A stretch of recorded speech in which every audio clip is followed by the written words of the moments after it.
जी, सबसे पहले तो तमाम पत्रकारों की तरफ से आपको नए साल की ढेर सारी शुभकामनाएं।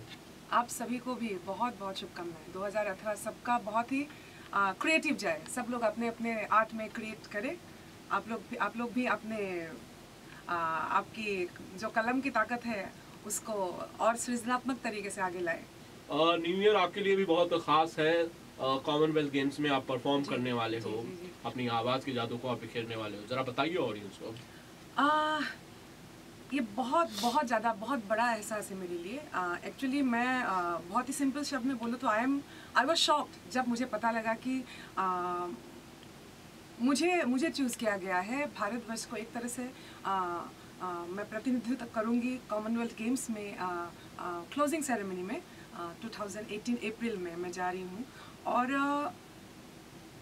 अपने आप में एक सवाल आया कि मुझे क्यों खोजा गया। मैं भोजपुरी गायिका कल्पना। कहीं ना कहीं मुझे लगा कि 2010-11 से जैसे the legacy of Bhikhari Thakur या फिर भूपेन हजारिका जी को आदर्श मानने की बात जो मैं हमेशा बोलती हूँ, या फिर इस बार जब छठ किया भी विंध्यवासिनी देवी जी को एक तरह की समर्पित रहा वो गीत, और फिर उसकी विजुअल में वो छोटी फिल्म में जब बिहार में मुसलमानों द्वारा छठ पर्व को मनाना, ये या फिर चंपारण सत्याग्रह की बात करूँगी, तमाम शायद कहीं ना कहीं एक ऐसी राह पे हूँ मैं जो वर्ल्ड वाइड कोई ऑब्जर्व कर रहे हैं आपको, आप क्या कर रहे हैं क्या नहीं कर रहे। सो आई थिंक मेरे जो काम रहा, जो बॉडी ऑफ वर्क्स रहा, ये क्रेडिट उसको जाता है। भोजपुरी गायिका होने के नाते, लोक गायिका होने के नाते ये बहुत बहुत बड़ा एहसास है कि मैं कॉमनवेल्थ गेम्स में पार्टिसिपेट करूँगी। कॉमनवेल्थ गेम्स अगले महीने होंगे आई थिंक, अप्रैल में। Yes, it's Jan Feb March अप्रैल।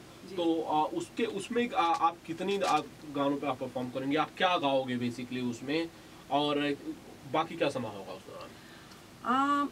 भाषा साहित्य को इम्पोर्टेंस दिया जा रहा है उस पर, और जहाँ तक मुझे अब तक पता लगा है, और स्पिरिचुअलिज्म एलिमेंट जो है हमारे भारतवर्ष की, उसको अहमियत दी जाएगी। क्योंकि मैं अलग अलग बोलियों पे काम कर रही हूँ, नॉट ओनली भोजपुरी तो प्रधान है मेरे लिए, but other than Bhojpuri Assam की जो अलग अलग आदिवासी हमारी जो बोली है, देवरी, बोडो, मिसिंग, सोनोवाल, इन सब के बारे में भी बात हो रही है। और मैं खास इस नाते एक भावुक भी हूँ और एक गर्व का एहसास भी है कि मैं गंगा स्तुति, भिखारी ठाकुर जी का गंगा स्नान की भी कुछ पंक्तियाँ उसमें गाऊंगी। भारतवर्ष की अगर बात किया जाए, आस्था की बात किया जाए, नदियों के बारे में मैं गाऊंगी। ब्रह्मपुत्र से लेके जो गंगा जी की एक यात्रा रहा, फ्रॉम भूपेन हजारिका तो भिखारी ठाकुर, या फिर फ्रॉम ब्रह्मपुत्र तो गंगा जी, तो इस यात्रा को मैं गाऊंगी।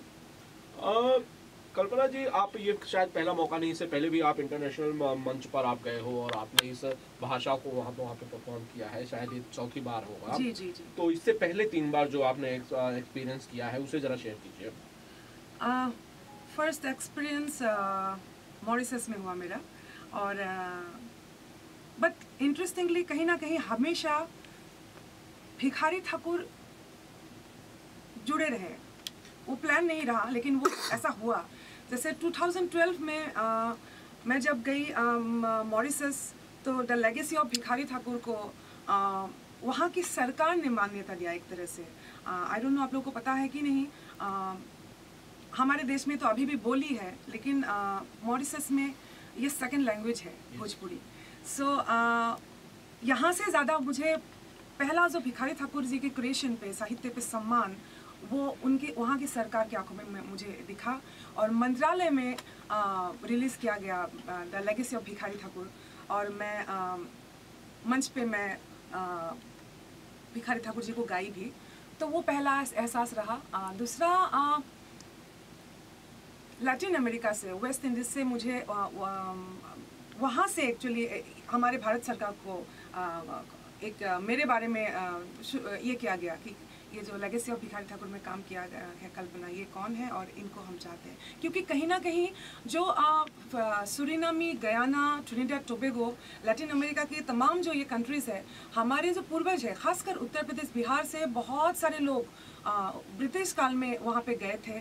उनको बहला फुसला के बोले या फिर मजदूरी करने के लिए, एक तरह की एक अजीब सा माहौल में वो लोग गए। जहाज़ से वो लोग 3-3, 4-4 महीना उन लोगों ने यात्रा किया। और बहुत संघर्ष करने के बाद आज वही सब कंट्रीज़ के वो लोग एक तरह के वही लोग राज कर रहे हैं। और दिल में अभी भी भारतवर्ष को, अपने पूर्वजों को अभी भी वो लोग याद करते हैं। शायद इसीलिए लेगेसी ऑफ भिखारी ठाकुर की जो इम्पोर्टेंस या मर्म है उसको उन लोगों ने दिल से समझा, और इसलिए मुझे बुलाया गया। तो मैं गई और वहाँ भी ये दूसरा एक्सपीरियंस रहा। वहाँ भी भिखारी ठाकुर जी के साथ ही मैं कल्पना का नाम जोड़ा गया। थर्ड कौन सा रहा? Norway, yes, thank you. Third Norway में मेला फेस्टिवल, ये लास्ट ईयर ओनली 2017। इसमें नॉट ओनली भिखारी ठाकुर, यहाँ एंथोलॉजी ऑफ बिरहा जो एक मेरा दूसरा प्रोजेक्ट है उसके बारे में मुझे कहना होगा। मुझे लगता था कि बिरहा अब तक बिरहा में कभी गाई नहीं थी, और हमेशा से मैंने सुना था दिनेश लाल यादव जी को या फिर विजय लाल यादव जी को, और हमारे अभी की भोजपुरी फिल्म इंडस्ट्री जो बॉम्बे से परिचालित होती है, बहुत ही बेहतरीन राइटर है कवि प्यारे लाल जी। तो फिल्म के लिए तो वो लिख रहे हैं, लेकिन ओरिजिनली उनकी जो पहचान है वो बिरहा गायन से है, लेखन से है। तो मुझे लगा कि भिखारी ठाकुर करने के बाद मुझे लगा कि उत्तर प्रदेश की बिरहा बिहार में भी गाया जाता है, आई नो, बट कहीं ना कहीं उत्तर प्रदेश ज़्यादा हावी रहा। तो मैं उनके पास गई एक्चुअली, प्यारे लाल जी के पास। तो एंथोलॉजी ऑफ बिरहा, उसकी जो ग्रामेटिकल एलिमेंट्स है, व्याकरणिक जो तत्व है कि खड़ी बिरहा, दो पंक्ति का बिरहा, दो लाइन में, जैसे राम भैले जोगिया लखन बाया रगिया के दोनों भैया हो गए ले फकीर, अगरवा में दारली हले तुलसी जी के मलबा है, और दोनों भाई मंगले अयोध्या में भीख। ये दो लाइन में ही ये स्टोरी खत्म है। अगला नेक्स्ट लाइन, ओही वृंदावनवा में पकली बाईरिया की राधा तोड़े दरिया झू काय, अरे कहू बाईरिया राधा तोड़हू ना पवली की है, और कन्हा दिहले बांसिया नूरे बजाए। So writing point of view से कितना इंटरेस्टिंग है कि दो लाइन की फर्स्ट टू लाइन्स का सेकंड टू लाइन्स से थीमेटिक कनेक्शन कुछ भी नहीं है। तो ये खड़ी बिरहा प्यारेलाल जी ने कहा कि ये अब ना के बराबर है, बहुत कम सुना जाता है। और उसके बाद वो बोलते गए कि अनुप्रास की जो होता है कि जैसे माँ अनुप्रास या फिर कक्काहारा, वहाँ पे पहला लाइन में का, सेकंड लाइन में खा गा, इस तरह से जो लेखनी की जो एक परंपरा रहा, आई थिंक ये बहुत ही एडुकेटिव एक अप्रोच है बिरहा में। और मुझे लगता है इस सब में अगर लोक भाषा की बात किया जाए, ये सब में स्टडी होनी चाहिए बच्चों को लेके खासकर।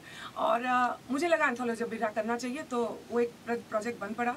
और ओस्लो में जब नॉर्वे में मैं गई मेला फेस्टिवल में, तो खड़ी बिरहा में गाई। हालांकि मैं उस स्वरूप को गाई जो MTV कोक स्टूडियो में आप लोगों ने सुना है, जो एक उसका एक पाश्चात्यकरण या फिर वर्ल्ड म्यूजिक कैटेगरी में पूरी कनेक्टिंग विद अफ्रीकन म्यूजिक, उस तरह से मैंने प्रस्तुत किया। लेकिन लोगों ने उतना ही उधर एंजॉय किया, भाषा समझ नहीं पाने के बावजूद। और 2018 अब ये बहुत बड़ा एहसास है। ये तमाम जो है ये तो है ही मॉरिशस से लेके, लेकिन कॉमनवेल्थ गेम्स को मैं और अलग नज़र से देख रही हूँ, क्योंकि हाल ही में ये 2017 की बात करनी होगी मुझे एक्चुअली। 2017 कमाल का रहा, सिर्फ मेरे लिए नहीं है ये लोक भाषा, लोकगीत फ्रॉम असम टू हमारे बिहार, उत्तर प्रदेश, बहुत ही ये रहा। मीन्स एक तरह से मेरी भाषा में अगर कैसे बोलूँ, मीन्स हमेशा जो एक कोशिश रहती है ना कि नेक्स्ट क्या, आगे क्या, ये एक परवान जो चढ़ने की बात है, उस तरह से मैं बोलूँगी। और ख़त्म होती है 2017। भिखारी ठाकुर जी को भारत सरकार द्वारा संगीत नाटक अकेडमी ने जो 5 दिवसीय जो 5 दिन का जो छपरा और कुतुबपुर में मनाया गया महोत्सव के रूप में, उससे बेहतर और एक लोक गायिका के लिए जो भिखारी ठाकुर को समर्पित है। भिखारी ठाकुर मेरे लिए तीर्थ है, मैं तो ऐसे कहूँगी, भिखारी ठाकुर मेरे लिए तीर्थ स्थान है। मुझे अलग से मोक्ष प्राप्ति की कोई अलग से एक आध्यात्म राह को ये करने की ज़रूरत नहीं है, भिखारी ठाकुर ही है। और दिसंबर महीने की 27 तारीख को मैं छपरा में होती हूँ संगीत नाटक अकेडमी की मंच पे भिखारी ठाकुर को जीती हूँ मैं, भिखारी ठाकुर को महोत्सव के रूप में पाती हूँ। सो आई थिंक 2017 की भी बात करनी होगी, एक तरह की बहुत बड़ी जीत है जहाँ तक कॉमनवेल्थ, जैसे अभी मैं दोहा में थी, इंटरनेशनल मंच दोहा भी है, कतार में थी पिछले 4-5 दिन पहले मैं आई हूँ। तो उस मंच का थीम ऐसा कुछ नहीं था कि वहाँ पे साहित्य रचना या कुछ हमारे लोग परंपराओं की हर 31st नाइट का जो मनाते हैं उस तरह का एक माहौल था। और तो वहाँ पे हम लोगों ने उसी तरह से, जो आप मेरे मेन स्ट्रीम सॉन्ग्स की बात कर रहे हैं, उसी तरह की मैं गीत गाई। और जहाँ तक कॉमनवेल्थ गेम्स की बात है, यहाँ जैसे मैंने शुरू में ही कहा कि यहाँ भाषा, साहित्य, भारतीय आध्यात्मिकता और उसकी बात की जाएगी। तो उस बात को कहने के लिए जिन गीतों का प्रयोजन है तो उस तरह से हम लोग करेंगे। हालांकि 7 दिन का वहाँ पे वर्ल्ड के अलग अलग जगह से जो आर्टिस्ट आएंगे उनसे मुलाकात, हम लोग एक दूसरे को समझने की कोशिश करेंगे।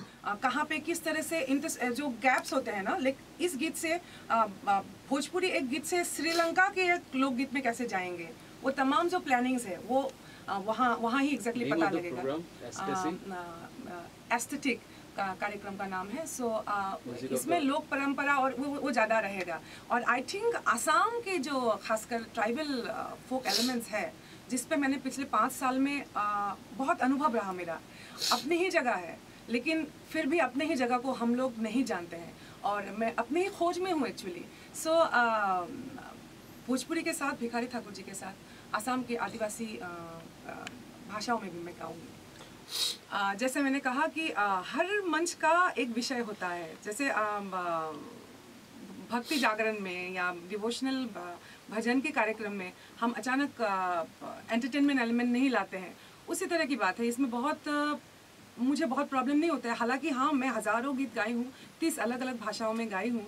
और उस नाते हाँ, कभी जैसे मैं आसाम में भी जाती हूँ तो भोजपुरी जो गायिका कल्पना है वो सुनने के लोगों को बहुत चाहत रहती है। तो असमिया होने के बावजूद आसाम के लोग चाहते हैं कि कल्पना द्वारा भोजपुरी सुना जाए, तो उसके लिए मुझे कुछ रखना पड़ता है। बाकी आप फोकस रह के आप काम करेंगे तो क्या किसको सुनना है। जैसे ये बोली की शब्द की भी बात होती है। मान लीजिए मैं मैक्सिमम जो गाती हूँ शुरू से ही मैं आम लोगों के गीतों को, आम लोगों के शब्दों को ज़्यादा गाई हूँ। एक होता है सोफिस्टिकेटेड एरेना, मैं वहाँ की उसकी गायिका मैं अपने आप को नहीं मानती। मैं आम लोगों की, आप गणेश के पापा का शब्द ले लीजिए, चाहे आप गवनवा लैजा राजा जी की बात क्यों ना करें। गवनवा लैजा राजा जी क्या था एक्चुअली, एक जो लोअर वर्ग के जो आम जनता है, एक स्त्री खुले रूप से अपने प्यार की अभिव्यक्ति कर रही है और शब्द का प्रयोग कैसा होगा उस पर, तो वो एक अलग विषय हो गया।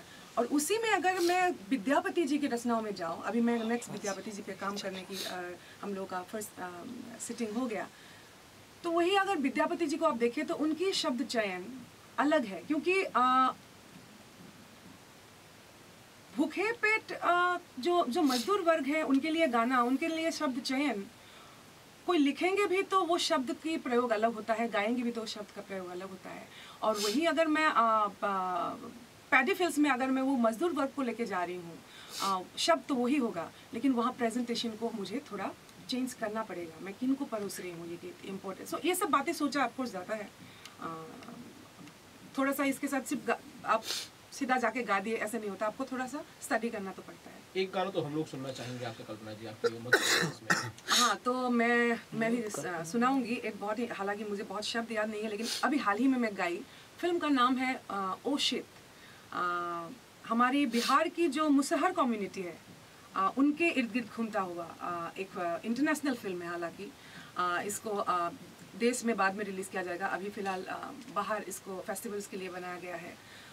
उसमें एक गाना ऐसा है, आपकी और मेरी बात है इसमें। जैसे इसकी जो रचना है, इसका देखिए कितनी खूबसूरत है।